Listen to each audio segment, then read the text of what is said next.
doesn't care. Namath is selling something. Of course he is.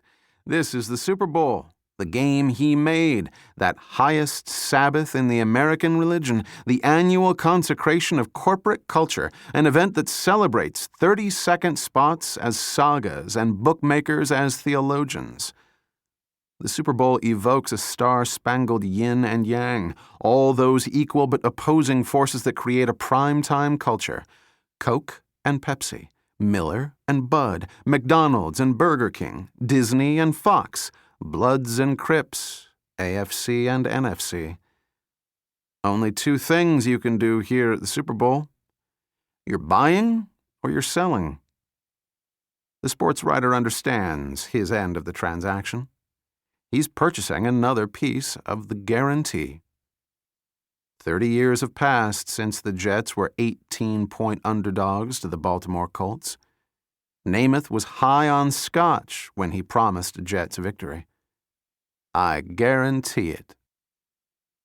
For a generation raised on canned laughter, the guarantee qualifies as a kind of performance art. He was live. He was alive. He was bigger news than the astronauts returning from the moon. At least that's how they make it sound today. In fact, the guarantee didn't even make the New York papers, not until after the game. But hey, what do you want from sports writers? Now they come around like pilgrims. Each year they become more devout. They all want to know about the good old days.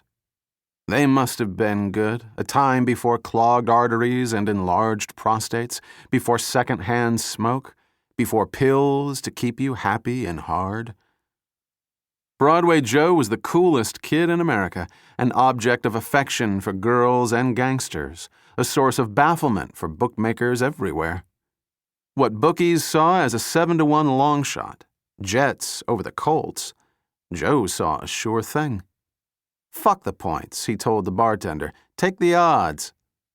Such a gifted hustler. He made debonair comedy of most likelihoods. He walked off with Jagger's girls. He spilled drinks on Sinatra. He grinned his way through it all. The Raiders broke his face, and he caught a flight to Vegas, came back the next week and set a single-season passing record. Namath had a concussion when he hit Maynard in the AFL championship game. He was still drunk when he threw 3 touchdowns against the Patriots in '66. He had a joint in his hand when the squad car showed up on 2nd Avenue. The cops could be heard over the loudspeaker. That him? Nah, can't be. They drove off. Another sure thing. But that's not the stuff for a family newspaper. It's better to just play along with these writers and their need for nostalgia.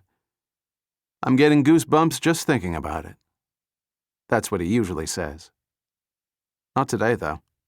No goosebumps today. I get a special feeling when I'm here, he says quite unconvincingly. His tone is glum, but it's the best he can do. Not even the sports writer believes him. The sports writer leaves feeling deceived. But this regret won't last long. He'll give his editor what he wants, what the readers want, what everybody wants. The guarantee and the good old days. It's Super Bowl week. It's all good, and it's all on the house. Everything from the quotes to the beer to the lap dances. But what about Joe Namath? He survived fame and drink and orthopedic ruin. He became a husband and a father. The standard-bearer for booze and broads had become an apostle of family values, even as the first baby boomer president was hustling blowjobs down the hall from the Oval Office.